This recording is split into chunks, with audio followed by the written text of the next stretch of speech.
Muy buenas tardes, un saludo especial en nombre de la doctora Gloria Estela López Jaramillo, presidente del Consejo Superior de la Judicatura, de los demás magistrados que integran la corporación. De igual forma, un saludo muy especial en nombre de la doctora Julieta Vega Vaca, directora encargada de la Escuela Judicial Rodrigo Lara Bonilla. Sean todos bienvenidos a esta conferencia virtual denominada Escrutinio, Fe Pública de la Democracia, que hace parte del ciclo de capacitación en Derecho Electoral.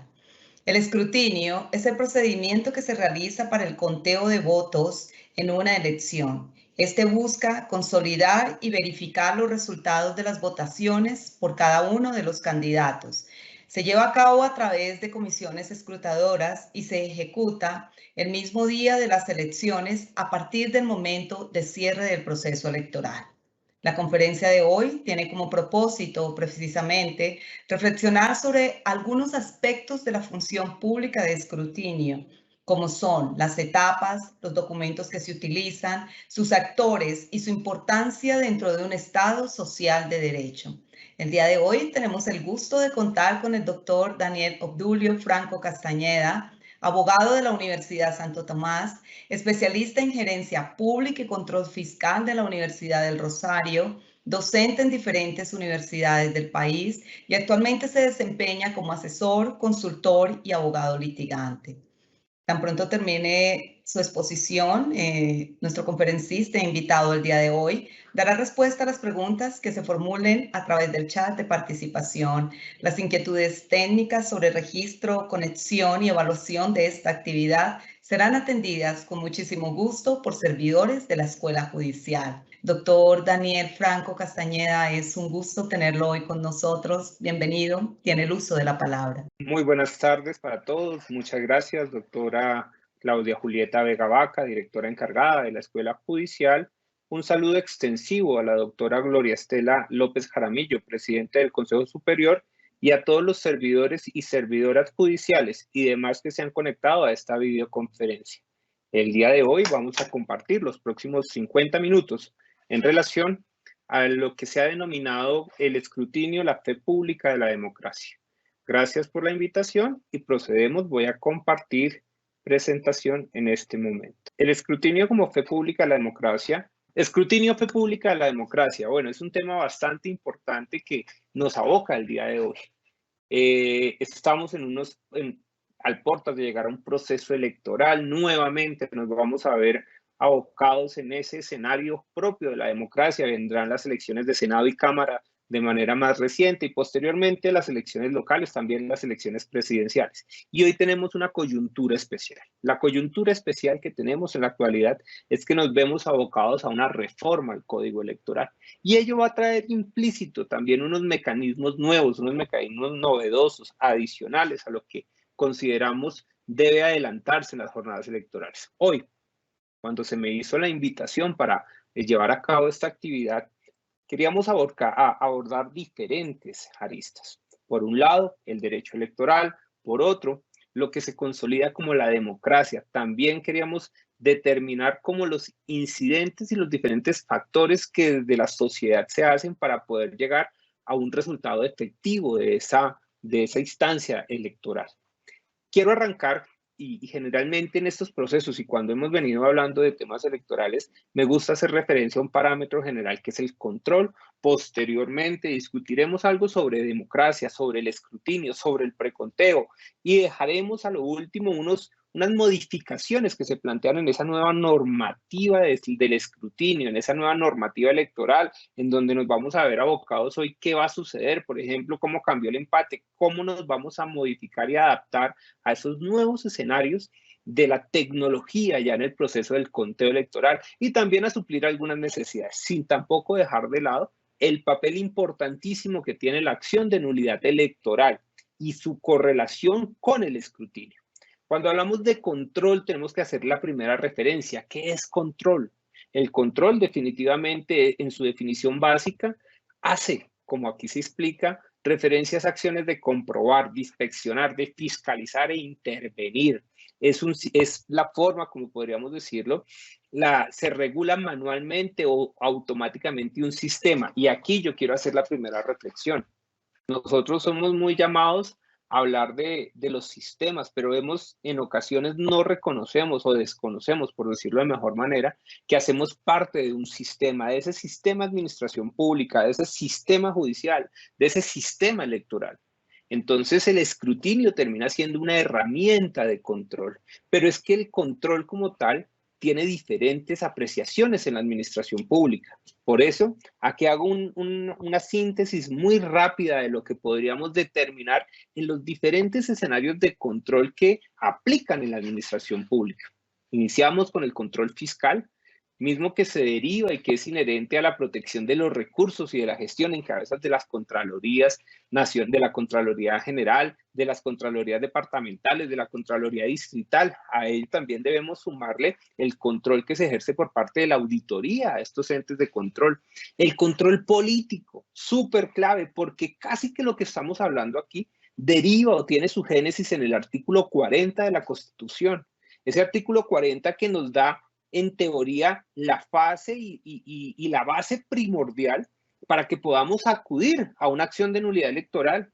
Ese control político per se, las personas siempre han querido catalogarlo como es el control que se ejerce por parte de los cuerpos colegiados del Congreso de la República, pero si vamos al artículo 40 de la Constitución, dice que todos somos parte del control político, participando en elecciones, adelantando revocatorias de mandato e interponiendo acciones. Ese es un factor muy importante que quería que quedara en este inicio de esta charla con la escuela judicial. Entonces, ese es un factor súper clave que quiero que vayamos manejando porque más adelante lo vamos a retomar. El control disciplinario, desde la misma arista de la Procuraduría General de la Nación, desde la misma arista de lo que ejercen las personerías que tienen ese control disciplinario, las oficinas de control interno disciplinario, pero que terminan siendo la oportunidad a la administración pública para que enmende el camino. Siempre tengamos en cuenta, queridos participantes, que cuando se habla de control, es una potestad que tiene la administración,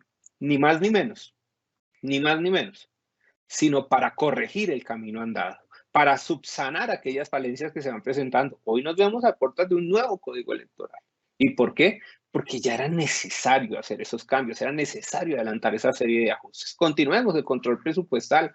Obviamente todas las entidades y nosotros en esta fase de la administración pública somos claros que debemos hacer seguimiento claro a la ejecución de los diferentes recursos que tiene la administración como tal. El control de tutela. Muchos se me van a ir aquí en nuestra faceta de abogados a hablar de las acciones de tutela. No, señor, cuando hablamos del control de tutela, estamos haciendo una referencia explícita a ese control que ejercen las entidades del nivel central a las entidades del nivel descentralizado. Los medios de control no podía dejar de lado. Aquí tenemos nuestra acción de nulidad simple, nuestra acción de nulidad de restablecimiento del derecho, las acciones de controversias contractuales, la reparación directa, pero la más importante para esta charla del día de hoy, la acción de nulidad electoral. Esta acción que no solamente tiene una destinación específica que es los resultados o que está enfocada para determinar y convalidar los resultados de unas justas electorales, ¿no? También esta acción aplica en los nombramientos cuando la persona no tiene las calidades y capacidades para el cargo, la norma le da al ciudadano, porque esta acción la puede interponer cualquier ciudadano, le da la herramienta para que pueda acudir y que sea el aparato judicial quien le determine si efectivamente se cumplió o no con los parámetros establecidos en la norma. Igual pasa en las elecciones. En un sistema complejo como el que tenemos, en donde hablamos de la lista cerrada, del voto preferente, del cociente electoral, todas esas aristas, y yo siempre cuento una anécdota muy curiosa, y es que cuando estoy dictando esta clase electoral en la universidad, mis alumnos se sorprenden que el día del parcial tienen que llevar calculadora, porque es muy curioso que siempre se enfocan en aprenderse las causales para interponer una acción de nulidad electoral, se enfocan en las causales específicas de los actos de nulidad de los actos administrativos. Pero también es importante que como ciudadanos aprendamos cómo opera el sistema electoral colombiano, cómo se saca el cociente electoral, cómo se determinan las listas de elegibles, qué pasa cuando es una lista cerrada, qué pasa cuando es una lista abierta. E inclusive nos arriesgamos en ocasiones en esos ejercicios de evaluación a que consoliden y conformen un consejo o una corporación con unos candidatos y unas cifras que se le dan.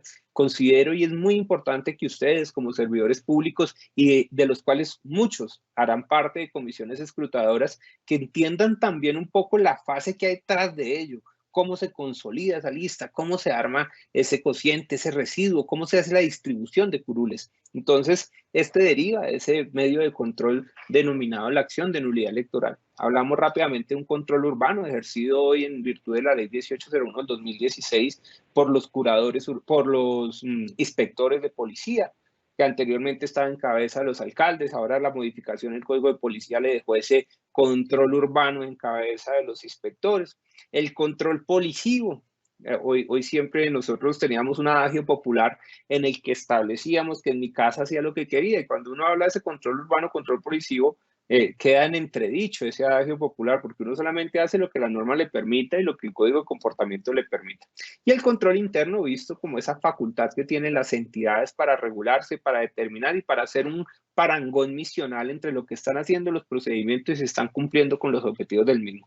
A grosso modo, quería dejar enunciado esta fase de control. ¿Por qué? Porque nos estamos encontrando frente al escrutinio, y el escrutinio no es ni más ni menos, sino el control de la decisión ciudadana para llevar a consolidar una democracia. Colombia. Colombia ha sido denominada desde la Constitución política como un Estado social de derecho, organizado de forma república unitaria con autonomía de sus entidades territoriales, pero miren lo que dice ese artículo primero de la Constitución: democrática, participativa, pluralista, fundada en el respeto a la dignidad humana, en el trabajo y la solidaridad de las personas que la integran y en la prevalencia del interés general. Resalté en esta presentación ese valor estructural, porque más adelante quiero retomar alguna jurisprudencia de la Corte Constitucional en donde se establece cómo nuestro aparato judicial y cómo nuestro Estado adoptó la democracia como un pilar fundamental de gobierno y una estructura de la sociedad.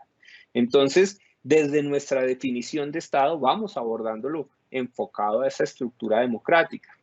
Pero cuando empezamos a hablar de democracia, es bueno que retomemos cómo ha ido pasando ese concepto de generación en generación, cómo ha ido avanzando, qué ha ido sucediendo, cómo estamos al portas hoy en día y cuál ha sido o cómo se ha adoptado en la nueva legislación ese criterio de democracia. Rousseau establecía, entre otras cosas, que el rasgo principal de la democracia es que la titularidad del poder reside en sus miembros, de manera que la toma de decisiones responde a la voluntad colectiva de quienes pertenecen al grupo. Y esto es clave.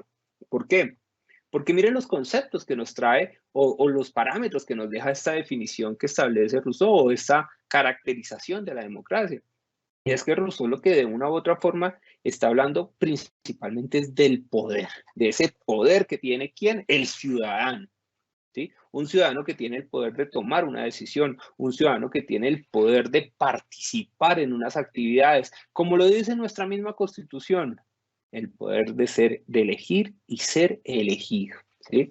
No obstante, hay algunas otras definiciones o conceptualizaciones de la democracia que dejan en entredicho. Y por ejemplo, Platón manifestaba que la democracia era de las formas corrompidas la menos mala de gobernar. Miren cómo llegan a ese concepto de la democracia. De las formas corrompidas, la menos mala de gobernar. ¿Sí? Entonces, a través del tiempo, la democracia también ha tenido algunos detractores. Y aquí vemos, por ejemplo, como Cicerón, de una u otra forma, manifestaba que la democracia era la peor forma de gobernar que podía ofrecer un gobierno decente. Se concebía a la virtud como privilegio de unos pocos y a las mayorías con tendencias a actuar en forma revanchista y opresiva. Miren la transformación de la democracia. Pero vamos y empezamos a hacer un análisis muy desde escenarios jurisprudenciales y desde escenarios normativos y doctrinales, cómo ha ido y cómo hemos ido nosotros amoldando y acoplando el concepto de la democracia. Entonces, la democracia dice o lo manifiestan, tiene que ver con los mecanismos que posibiliten las garantías a la igualdad frente a la ley, la legalidad positiva y vigente, espacios públicos de acción colectiva y posibilidades de ejercicio de ¿qué? De derechos políticos. Aquí empezamos nosotros a acotar este criterio de democracia hacia el concepto que vamos a llevar, que es el escrutinio, y que vamos a denominar como ese escrutinio, como la fe pública, como esa acción, ese mecanismo que corrobora el actuar de una ciudadanía, en la decisión de una ciudadanía. ¿Para qué? Para tomar decisiones que van a regir su futuro, que es lo más importante. La democracia implica soberanía, Estado de Derecho, vigencia de libertades, garantías individuales, circulación de ideas e información. Trae per se implícito el sufragio universal, el pluripartidismo, la relación entre mayorías y minorías. Entonces, la democracia posibilita ¿qué? Una articulación entre representados y representantes a través de un sistema de procedimientos institucionales para el acceso con transparencia al poder público, pues legitima del gobierno la posibilidad que tiene ¿para qué? Para mantenerse en el marco del consentimiento de los ciudadanos. Y aquí quiero traer a colación escenarios muy importantes. Nosotros en nuestro país tenemos figuras como la revocatoria del mandato. Tenemos figuras como a nivel distrital, por ejemplo, como la moción de observación, y a nivel nacional la moción de censura. Como ustedes podrán recordar, recientemente en el Congreso cursó una moción de censura, pero que no llegó a feliz término. ¿Por qué? Porque generalmente lo que sucede en las democracias y lo que está sucediendo en la institucionalidad colombiana es que no dejan madurar, no dejan nacer esas mociones de censura que traen implícito una consecuencia, una renuncia. Pero quiero traer a colación algo que sucedió esta semana que me parece súper importante y que lo podemos también trabajar en este tema. Y es que el Consejo de Bogotá, de manera reciente, aprobó ni más ni menos sino una moción de observación contra una alta funcionaria del Distrito Capital. La segunda en la historia del Consejo de Bogotá, y la más reciente había sido hacía 18 años después. ¿Ello qué implica? Que se están dando nuevamente las fortalezas a esos cuerpos colegiados que son representativos y que quieren fortalecer de una u otra forma parámetros tales como la democracia. La democracia debe ser entendida no solo como el derecho a la participación política, sino también debe ser manifestada, entendida, relacionada, acogida y adoptada como la existencia o la posibilidad que nos permite la materialización de unas elecciones libres, cuyo resultado sea ni más ni menos, sino el reflejo de la voluntad popular. Y aquí entra un aspecto adicional. ¿Y cuál es ese aspecto? La acción de nulidad electoral. Más adelante la vamos a definir. Pero esta acción que adoptó nuestra Constitución, que tiene nuestra Constitución, que la iguala, o que es un mecanismo, un medio de control que nos da la Constitución, se diseñó con una finalidad especial. ¿Y cuál es la finalidad? La finalidad es encargarse de la protección de elementos tales como la igualdad en la contienda. Miren la capacidad que tiene esta acción de nulidad. Y es que está diseñada para fortalecer la fiabilidad del escrutinio. Y esto es lo más importante. Uno de los pilares más importantes de la democracia es que el resultado sea el reflejo de la realidad y de la voluntad del electorado. Y en general, todas aquellas garantías administrativas y jurídicas destinadas para que las elecciones sean transparentes. Eso es lo que estamos buscando, eso es lo que busca el escrutinio. Que en ese proceso de consolidación, de verificación, en ese proceso mismo de análisis de resultados y de conteos oficiales, se llegue al resultado final con la voluntad de los ciudadanos establecida en un escenario y en el pilar de la verdad. Por eso el título de esta conferencia como el escrutinio fe público de la democracia. Miren la relación, la fe pública, el escrutador, que además cumple unas funciones públicas transitorias, ¿sí? Tiene su mayor responsabilidad y es que él tiene que consolidar la fe pública de la decisión del ciudadano.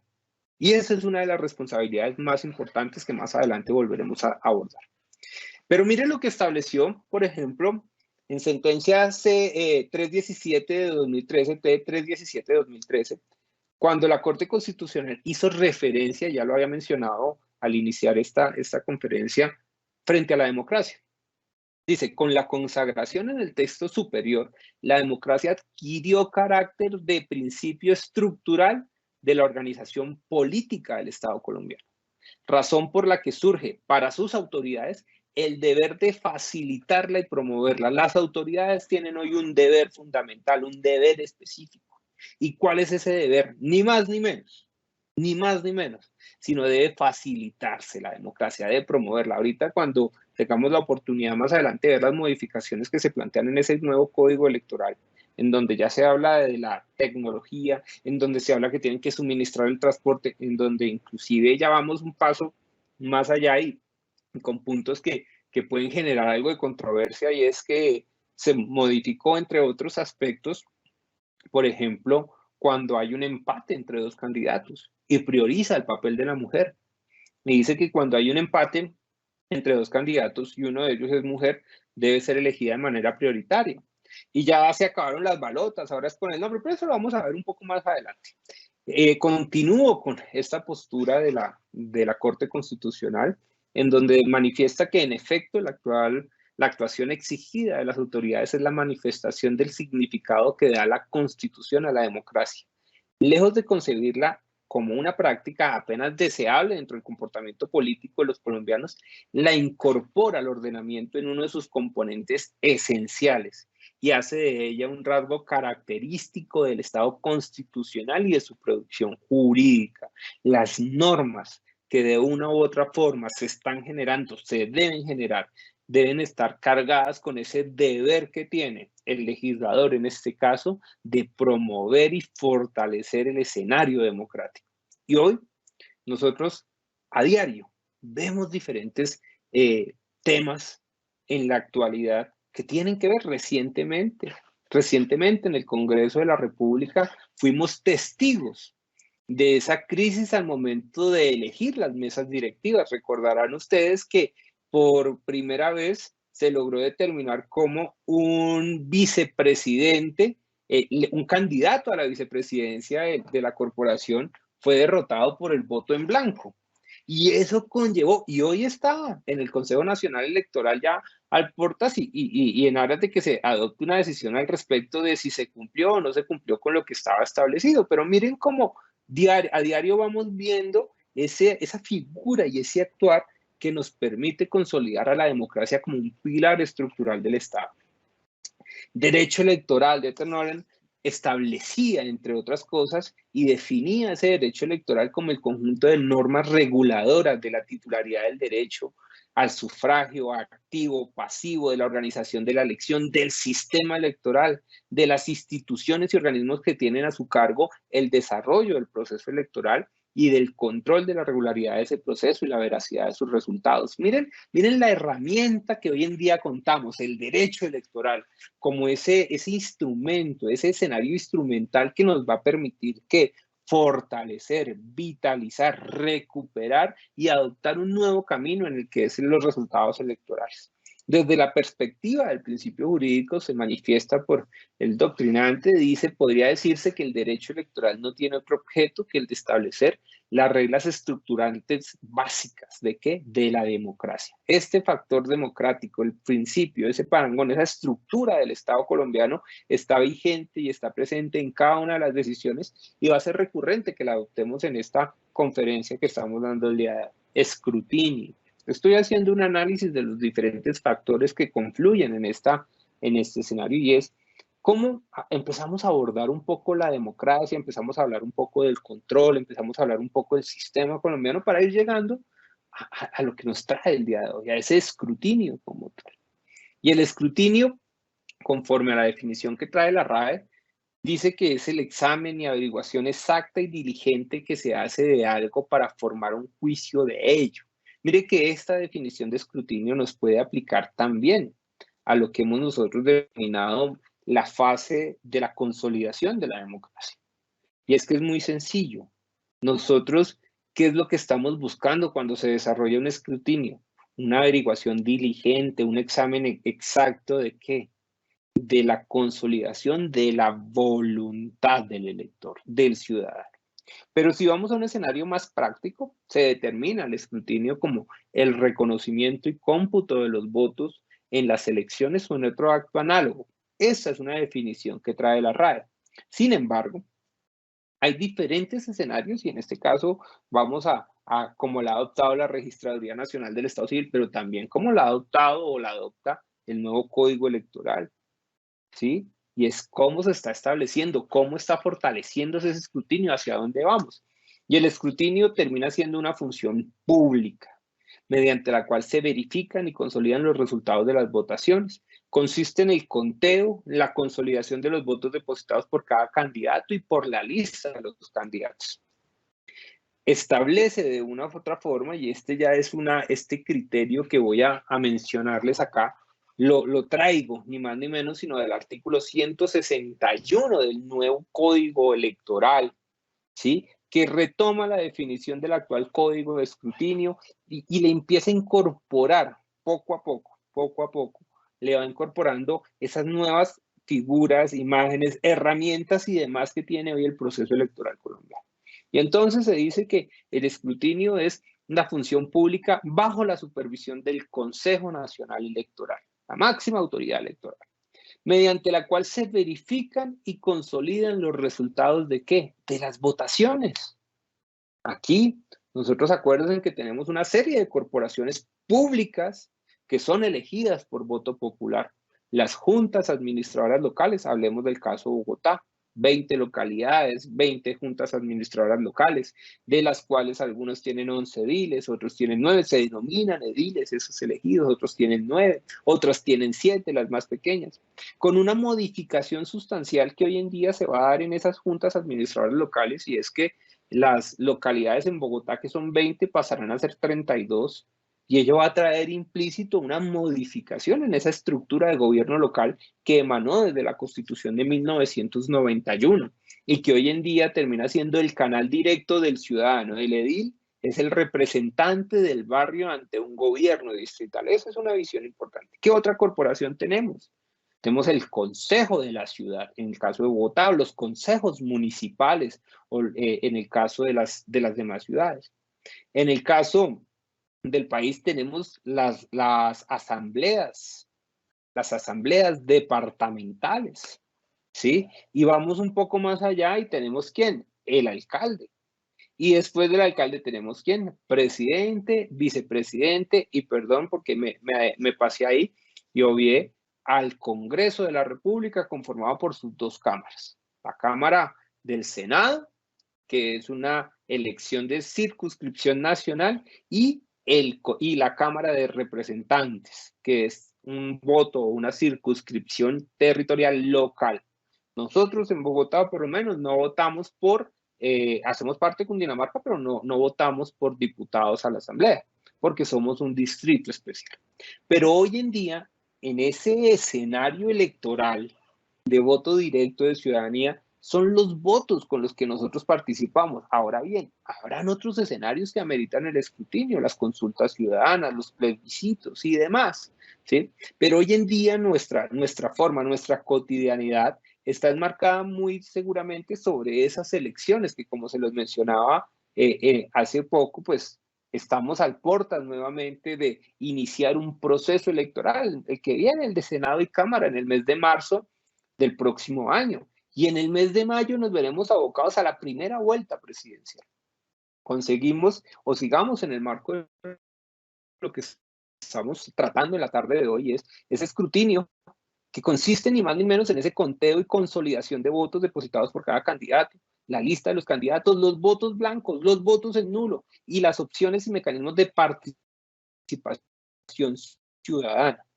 Ante esto, lo que busca ese nuevo código al modernizar la definición de escrutinio es que se deba garantizar ni más ni menos, sino que el escenario de la democracia. Esa nueva definición dice que el escrutinio estará organizado por un sistema escalonado. Y aquí yo quiero también empezar a trabajar esa fase. ¿Por qué escalonado? Oiga, es que claro, primero hay un escrutinio en mesa. ¿Quién hace ese escrutinio en mesa? Los jurados electorales. y hay unos testigos frente a la mesa, pero después va a las comisiones escrutadoras y entonces llegamos a esas comisiones locales, departamentales, la Comisión Nacional, el Consejo Nacional Electoral, que también hace un escrutinio. Miren cómo esto es un escenario escalonado y cada cual tiene una competencia y cada cual adopta unas decisiones y adelanta unas actividades propias. ¿Para qué? Para fortalecer ese escenario democrático. Y dice así, dice, estar organizado por un sistema escalonado de etapas preclusivas desde jurados de votación hasta el Consejo Nacional Electoral para garantizar ni más ni menos sino la voluntad electoral y los derechos de defensa y de contradicción. Y entonces empezamos a retomar algunos escenarios que se van dando, porque en la práctica uno encuentra que cuando se empiezan a hacer los escrutinios, empiezan ni más ni menos, queridos participantes, sino los inconvenientes en mesa. ¿Por qué? Porque hay una actividad que se llama el preconteo y el actual código ya lo define como tal y le genera no solamente una modernización en los marcos de tecnología, sino que adicionalmente lo delimita, lo decanta y lo plantea y establece que el preconteo no va a tener un carácter vinculante. ¿Por qué? Porque generalmente cuando terminan las elecciones, y ahí les boto otra perla, y es, deben tener en cuenta que ahora ya la jornada electoral conforme al nuevo código ya no se cierra a las 4, se va a cerrar a las 5. Fuera del país ya no va a ser un día, van a ser 2 días. Y ahí es donde antes sonaba el himno nacional a las 4 y empezaba el escrutinio en mesa. Ahora, conforme a las modificaciones que se plantean, va a terminar la jornada electoral a las 5 y empieza el escrutinio en mesa. Y fuera del país va a ser de 2 días y se empieza el escrutinio, ¿sí? Pero inicialmente lo que se establece es un preconteo. Ese preconteo es la actividad que se hace en mesa, ¿sí? Y que empiezan a reportar los datos. Nosotros y nuestro sistema electoral ha ido avanzando, ustedes se han dado cuenta, y tenemos hechos históricos. Aquí tenemos hechos históricos. Recordarán, no quiero traer aquí para no generar controversia, aunque podría decirse que estamos en el marco de esa autonomía de la libertad de cátedra, que aquí se han hablado de elecciones y que se perdieron elecciones presidenciales después de un apagón, cambió el resultado electoral. Y hay libros inclusive escritos en nuestro país de cómo se pierden las elecciones, ¿sí? Personas que perdieron la elección por un voto o un adagio que se decían algunas toldas y era que las elecciones se ganaban en las urnas o en las entidades y hacía referencia a una entidad especial, pero todo esto ha sido también parte y fruto de esa novela popular. Hoy en día nosotros hemos visto cómo se ha avanzado en el proceso electoral, cómo logramos tener resultados realmente bastante rápidos.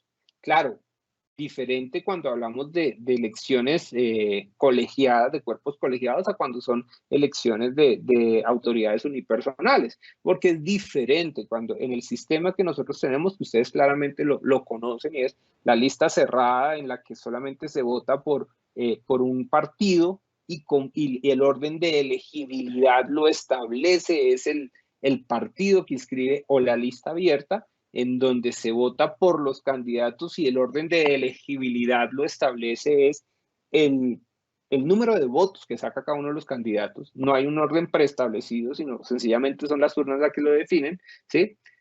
Presentan cierto grado de dificultad. Y entonces aquí es donde empieza a darse en cada justa electoral esa decisión, empieza a darse un preconteo. Y esos resultados se meten en el E14, un formulario, un documento electoral que debe suministrar y que en el nuevo código, electoral se traen algunas indicaciones respecto de las obligaciones que va a tener la Registraduría Nacional para modificar estos documentos electorales, ¿sí? Se establece que muchas veces se dan diferencias en ese conteo y el escrutinio. Y eso tiene también un origen. En datos de la Registraduría Distrital dice que dentro de esa transmisión y recepción de datos en las elecciones más recientes participaron cerca de 17,000 personas y que cuando se presentaban diferencias, es porque en la llamada que una persona hace o dicta un dato, por ejemplo, él dice 3 y en el otro lado, en el afán del momento, establecen que es 13. Entonces, en vez de aparecerle 3 votos, le aparecen 13, pero eso se va depurando ¿cuándo? Cuando se digitalizan las actas. No sé si ustedes tuvieron la oportunidad en las elecciones anteriores de meterse a los diferentes aplicativos que dotó la Registraduría Nacional del Estado Civil, en donde uno podía consultar ya las actas digitalizadas. Y uno ya podía verificar, y era una herramienta que tenían muchas veces los candidatos, los participantes, porque decían, esa acta está tachada, esa acta presenta una enmendadura. Ahora, aquí hay otras circunstancias y es que hoy en día se maneja con mucha reserva el tema, pero en el nuevo código establece que los escrutinios pueden ser grabados, así sean, y si son en escenarios tecnológicos, que ese es un punto también muy clave que hay que tener en cuenta, y es que si son escenarios tecnológicos, se le da acceso y auditoría a los participantes. Entonces, el nuevo Código Nacional Electoral. Para el escrutinio auxiliar o zonal, el Tribunal Superior del Distrito Judicial designa 2 ciudadanos cuya calidad de miembros está compuesta por un juez, notario o registrador de instrumentos públicos. Aquí ya estamos hablando de las comisiones escrutadoras. Entonces, cuando vamos a desarrollar ese escrutinio auxiliar o zonal, ese tribunal de distrito, ¿sí?, empieza a designar a 2 miembros, jueces, notarios, registradores, y son los encargados de hacer ¿qué? El respectivo cómputo de votos depositados en esas arcas triclaves. Esto, acuérdense en que el sistema electoral colombiano es un sistema con ritualidades. Aquí tiene usted un formulario, los votos se depositan. ¿Qué pasa cuando abrimos las urnas? Lo primero es que hacemos un conteo de votos. Y si sobran votos, si hay más votos de las personas habilitadas en esa mesa para votar, se tienen que destruir en presencia de todos los ciudadanos que están ahí en calidad de testigos. Adelantándome, yo estoy haciendo también en áreas del tiempo que se me concedió, tengo que ir haciendo avances y adelantando quizás temas que uno quisiera. Este es un tema apasionante que fácilmente podríamos hacer todo un seminario, doctora Mónica, al respecto, pero aquí lo clave está en qué, en que este es un sistema ritual, hay unas urnas triclaves, empiezan a depositar una vez se ha tomado el resultado, se guarda, no están en la urna triclave, y aquí viene otra de las modificaciones. Entonces, empieza el escrutinio, tú llegas a comisión, empieza tan pronto suena o tan pronto termina la jornada electoral, se hace el conteo de mesa por jurados, se va a la escrutinio hasta las 12 de la noche del día de las elecciones. Si en ese periodo no se puede culminar, se inicia a las 9 de la mañana del día siguiente hasta las 9 de la noche. Los que han tenido la oportunidad o hemos tenido la oportunidad de participar en escrutinios, bien sea a nivel zonal, departamental o en el mismo escrutinio a nivel nacional, cuando vemos, por ejemplo, en el caso de esta ciudad, Corferias, ¿sí?, nos hemos dado cuenta de que son jornadas extenuantes. Son jornadas en donde se tienen que mirar si hubo reclamaciones en la mesa, cuáles fueron los argumentos, si se pide reconteo, si están dadas las condiciones para el reconteo, la capacidad. Son diferentes esquemas que están planteados y un escrutinio fácilmente puede demorar un mes, ¿sí? Entonces, son circunstancias que el ciudadano de a pie no lo conoce, el ciudadano sencillamente se confía en el resultado que le sale. El ciudadano en ocasiones desconoce todo esta envergadura que tiene, todo este engranaje que tiene el sistema electoral colombiano, en donde lo que está buscando desde siempre ha sido la verdad electoral, la verdad como pilar de esa democracia.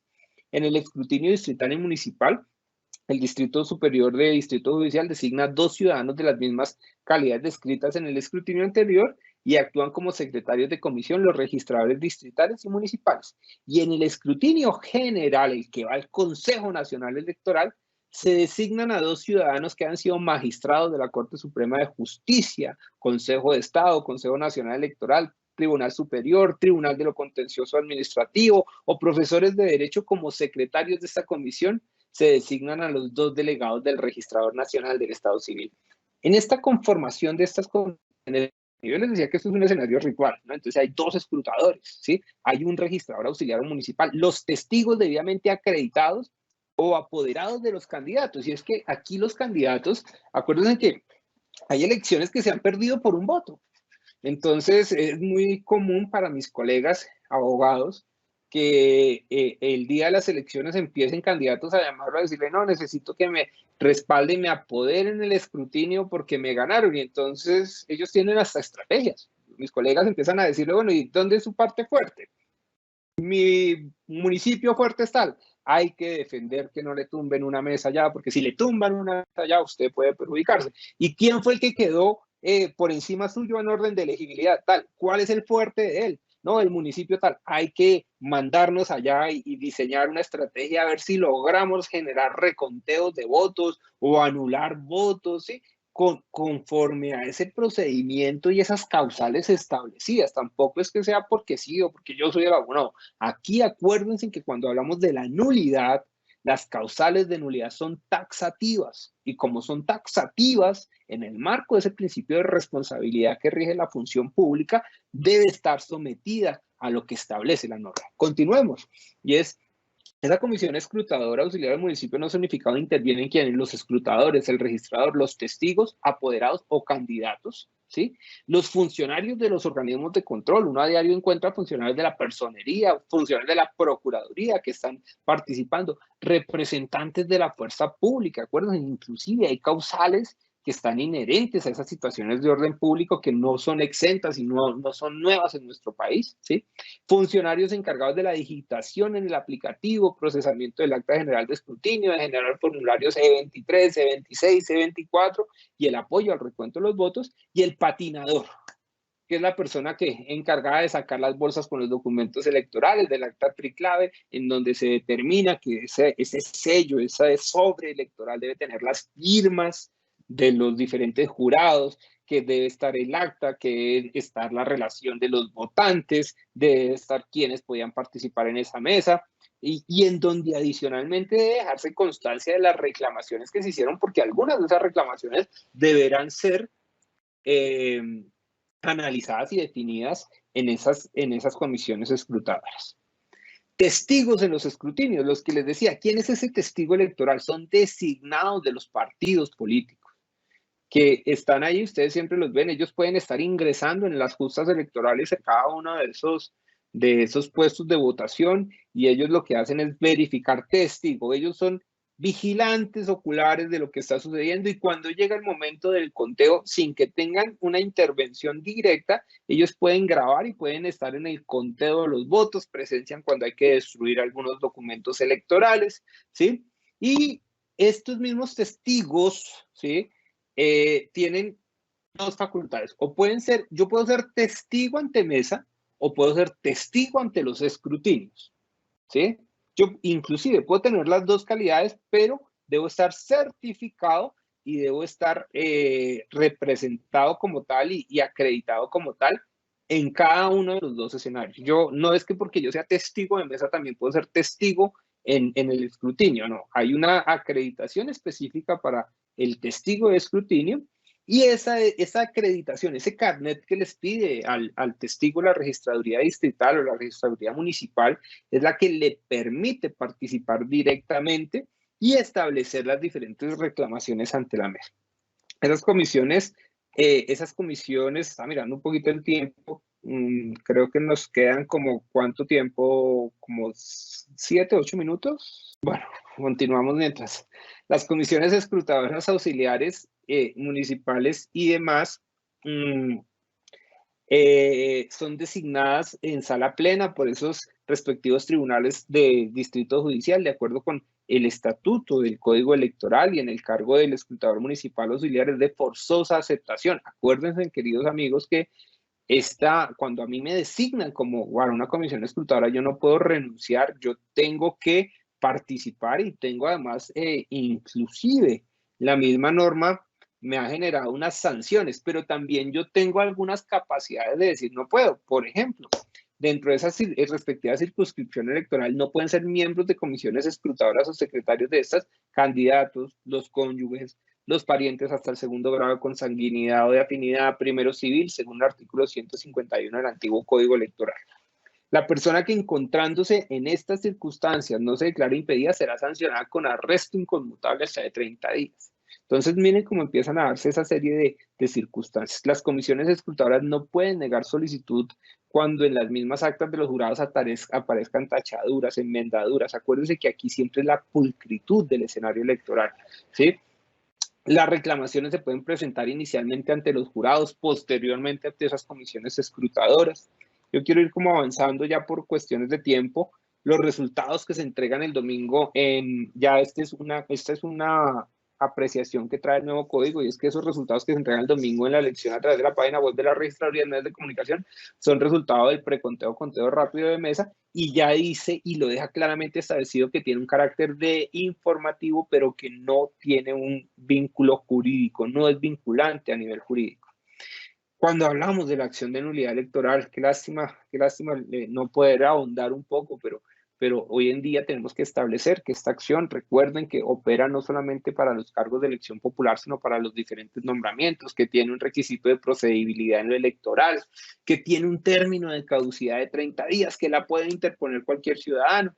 Escenarios que debe estar cimentada bien sea en los principios fundamentales estructurales de las causales de nulidad, como es la infracción a la norma superior, la falta de competencia, la expedición irregular y desconocimiento del derecho de audiencia y defensa, la falsa motivación o la desviación de poder.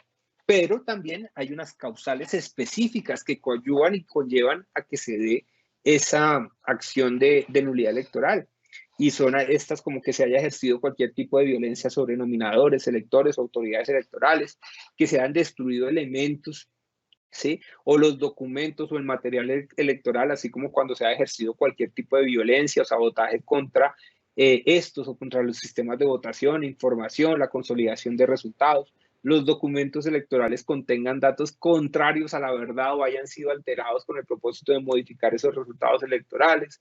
Los votos emitidos en la respectiva elección se computen con violación del sistema constitucional o legalmente establecido para la distribución de curules, lo que hablábamos de la cifra repartidora, del cociente electoral, de cada uno de esos escenarios que nos llevan en esas cifras, en esos sistemas de elección del listado, cómo se hace la distribución de curules. Y ahora hay que tener en cuenta un escenario adicional. Recuerden que en el marco de esos actos legislativos recientes, hoy en día, en aras de garantizar a la oposición ese derecho a participación, se le permite que el que quede segundo, bien sea en presidencia, tenga una curul en el Senado, el vicepresidente en la Cámara, el gobernador en la Asamblea y el concejal, el alcalde en el Consejo, ¿sí? Entonces, estos son escenarios que hay que ir teniendo en cuenta porque también nos van generando algunas modificaciones a esa distribución, a ese sistema de distribución de curules, que se elijan candidatos o se nombren personas que no reúnan las calidades y requisitos constitucionales o legales de elegibilidad o que se hayan incursas en causales de inhabilidad, y que los jurados de votación o los miembros de las comisiones escrutadoras sean cónyuges, compañeros permanentes o parientes de los candidatos hasta tercer grado de consanguinidad, segundo de afinidad único civil. Miren que termina siendo una causal precisamente de nulidad electoral el que un miembro de una comisión escrutadora tenga un grado de parentesco con los candidatos, ¿sí? Aquí cuando ya ustedes tengan la oportunidad de verificar en ese nuevo código las modificaciones, los invito a que revisen el título 8º, cuando se habla específicamente del preconteo, de escrutinio, de la declaración de elecciones. Aquí una definición de preconteo que ya lo íbamos abordando y por cuestión de tiempo no puedo como quedarme en este escenario posteriormente. Ojalá en una próxima invitación podamos discutirlo. El escrutinio como función pública, acuérdense que es una función pública transitoria, pues para los que están desarrollando, que los actos de ese Consejo Nacional Electoral se denominan como actos, se denominarán como acuerdos. Estos serán numerados, fechados, debidamente motivados y después de votar legalmente la decisión no podrá ni modificarse ni revocarse. Este nuevo código trae cómo se debe generar que esas nuevas plataformas tecnológicas que vienen para el proceso del conteo electoral tengan la posibilidad, ni más ni menos, sino de adecuarse y adaptarse al sistema de conteo, de revisión electoral, ¿sí? Cómo el Consejo Nacional debe contar con un módulo de auditoría para esas comisiones de escrutinio, más cuando son escenarios en línea, ¿sí? La gestión tecnológica que soporte las diligencias de escrutinio y las actas correspondientes deberán garantizar que cuenten con todos los sistemas de seguridad, mecanismos de contingencia, tanto el software como el hardware, ¿sí? Todos esos escenarios. Modificaciones como que el escrutinio de mesa empieza a las 5, el escrutinio en el exterior empieza en 2 días, ¿sí? cómo el registrador empieza aquí a diseñar ya dónde van a ser esos escrutinios. Se tiene que avisar con 2 meses de anticipación, se deben dar las condiciones de accesibilidad, seguridad, publicidad y capacidad de condiciones idóneas para el funcionamiento, cómo operan, cómo están conformadas esas comisiones escrutadoras, quién lleva la secretaría técnica, ¿sí? Todos estos escenarios, el horario de las comisiones, como les decía, que ya empieza a darse una modificación, se instalarán desde las 5 p.m., funcionarán hasta las 11:59 de la noche del mismo día y después del otro día desde las 9 de la mañana hasta las 9 p.m. hasta que logren generar ya un resultado. Resolver las competencias que tiene el Consejo Nacional Electoral en los escrutinios, resolver de fondo las apelaciones que se hubieran presentado contra decisiones de comisiones escrutadoras departamentales del Distrito Capital y en todo caso los desacuerdos, vacíos u omisiones que se hubieran presentado en estas, resolver reclamaciones que por primera vez se presenten ante en relación con elecciones de circunscripción internacional y sobre documentos de verificación, resolver las solicitudes de saneamiento de nulidad cuando sea procedente acoger la solicitud, la resolverá garantizando la verdad electoral en las actas que escrute, resolver el recurso de queja que se presente en esta instancia, declarar la elección o los resultados de la correspondiente votación, declarar la elección de representantes a la Cámara, alcalde mayor de Bogotá, gobernadores y diputados cuando reserva apelaciones interpuestas contra las decisiones respectivas, comisiones escrutadoras o se presenten desacuerdos, expedir las credenciales, y trasladar por solicitud de los gobernadores, partidos políticos, candidatos, las decisiones del escrutinio desde el municipio a capital del departamento cuando se requiera por fuerza mayor o por orden público, ¿sí? Las causales por las que generalmente, ya con esto finalizo, cuando el acta presente actos ilegibles, enmendaduras, tachaduras, son causales por las cuales se pueden adelantar reclamaciones ante las comisiones escrutadoras que impliquen una posible alteración en los resultados cuando existan variaciones injustificadas entre los datos en las actas y los registrados en etapas anteriores. Acuérdense que esto tiene que ser un escenario de coincidencia. Cuando aparezca que en el acta de escrutinio de la mesa de votación o de la comisión escrutadora se incurrió un error aritmético o en un error al anotar cifras, cuando los jurados hayan omitido el deber de contrastar el número de votantes registrados con el número de votos depositados y cuando exista una diferencia entre los resultados electorales precargados en el aplicativo de escrutinios y los consignados en las actas objeto de escrutinio, cuando se presenten fallas durante la jornada electoral en funcionamiento de la plataforma que soporta el voto electrónico mixto para la votación. Aquí ya vamos avanzando en lo que será nuevamente o muy seguramente una de las formas de elegir en nuestro país. Cuando una mesa o puesto de votación hubiera funcionado en un sitio no autorizado legalmente, cuando el escrutinio de mesa se hubiera realizado, las actas se hubieran firmado por menos de 2 jurados de votación. Eso hacen los testigos, verificar que vengan las firmas de los jurados, cuando se hubiera destruido o perdido votos, cuando los documentos electorales hubieran sido recibidos de forma extemporánea, cuando el acta de escrutinio se hubiera extendido o firmado en sitio diferente a aquel autorizado por la registraduría, cuando los candidatos o corporaciones públicas, sus cónyuges hasta el 3er grado de consanguinidad, segunda afinidad, actuaron como jurados o miembros de comisiones escrutadoras, y cuando las actas de votación de los jurados aparezca una diferencia del 10% o más entre los votos por las listas de candidatos para las distintas corporaciones públicas. Señores, culminamos acá con 2 o con 3 conclusiones. La primera de ellas es: la normativa colombiana ha dotado de una serie de herramientas que propugnan por la democracia, por el fortalecimiento de la democracia. Segundo, estamos en un proceso de fortalecimiento continuo. Cada vez se ha ido avanzando en mayor manera en aras de llegar a contener y a reflejar ese resultado electoral. Nos falta por recorrer, pero estamos avanzando y hemos ido llevando a este escenario electoral por el camino adecuado. 3. La reforma del Código Electoral era necesaria. La reforma del Código Electoral era ni más ni menos sino una necesidad clara para actualizar y para gestionar las nuevas tecnologías en la incorporación y fortalecimiento de la democracia. Si nosotros somos partícipes, nos capacitamos, estudiamos nuestro sistema electoral, muy seguramente estamos aportando para que ese escrutinio sea verdaderamente la fe pública de la democracia. Muchas gracias y atenderé las preguntas que se me hayan o se me trasladen por el chat correspondiente. Muchísimas gracias, doctor, y vamos al fragmento de preguntas. La primera, doctor. ¿Es viable manifestar que la acción de nulidad electoral es una herramienta que permite la protección de los intereses inherentes a la democracia? La acción de nulidad electoral es una herramienta, sí, pero es una herramienta que tiene unas particularidades especiales. Y es que, así como busca propender y fortalecer la protección de la democracia, también está instituida bajo escenarios propios de la protección a los derechos del elegido.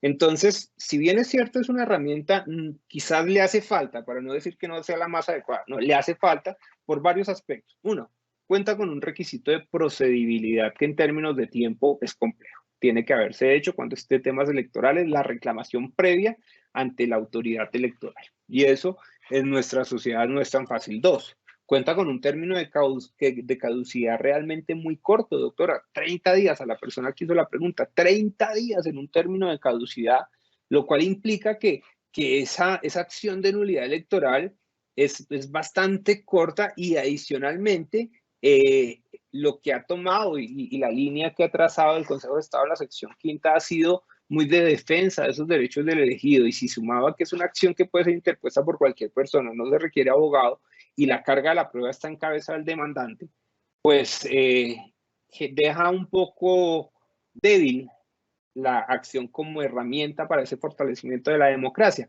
porque hay tiempos que son perentorios y hay requisitos que deben cumplirse y que deben generarse de tal manera que no permitiría como la decisión plena de que sea ella la que salvaguarde la democracia, y más también por lo que les manifestaba, que la carga de la prueba queda en cabeza del demandante. Siguiente pregunta, doctor. ¿La comisión escrutadora puede negar el reconteo de los votos? Siempre y cuando exista una causal como tal, no lo puede negar. O sea, siempre y cuando, acuérdense que son causales taxativas, ¿sí? Siempre y cuando exista una causal taxativa, se logre poner en evidencia, sea alegada en tiempo, esté en la oportunidad procesal, porque es que también aquí hay que tener en cuenta, y los que de pronto no han tenido la oportunidad de participar en el escrutinio, los escrutinios tienen un grado de complejidad. Vamos a poner un sencillo ejemplo. Escrutinio Cundinamarca, Senado de la República. Entonces empiezan municipio, La Palma, Cundinamarca. Mesa 1, La Palma, Cundinamarca, y arrancan a hacer la votación. Arrancan a hacer el escrutinio. Cuando terminan y pasan a la mesa 2, si en ese momento no se hizo la reclamación, expiró la oportunidad. Entonces, ahí es el papel que tiene ese jurado, ese testigo que está frente a esa comisión escrutadora de dejarlo planteado. Y lo mismo pasa cuando sucede de una comisión escrutadora local a una comisión escrutadora de nivel superior. Tiene que aprovecharse la oportunidad. El reconteo es viable en la medida en que exista la causal, aunque también debemos que tener en cuenta que hay partidos políticos que ganaron curules recientemente, pues recientemente en el término de los últimos 10 años. Ustedes recordarán que el partido del Movimiento Independiente de Renovación Absoluta, MIRA, logró un reconteo nacional y recuperó unas curules. Entonces, siempre y cuando se dé ese debido proceso y se haga en el momento adecuado, no lo puede negar y esté soportado por una causal expedita, doctora. Última pregunta, doctor. ¿Es viable demandar solo el acto de elección o se requiere demandar los denominados actos de trámite? Depende. En este caso tenemos que, si bien es cierto, la acción de nulidad está diseñada para demandar ese acto de elección o de nombramiento, en materia electoral, vía jurisprudencia, se ha determinado que hay algunos actos de trámite que deben incorporarse en la demanda. Por ejemplo, los acuerdos que emita el Consejo Nacional Electoral en el marco de la misma reclamación, o las resoluciones mediante las cuales se dio respuesta a algunas comisiones escrutadoras.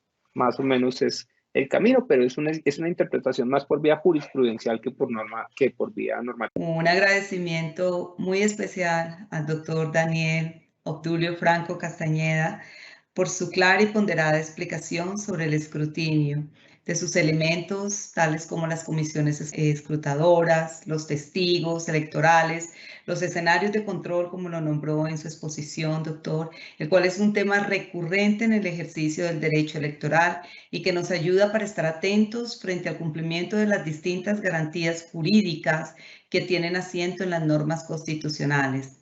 ya que al reconocer estas herramientas será más fácil entender parte del proceso electoral en Colombia.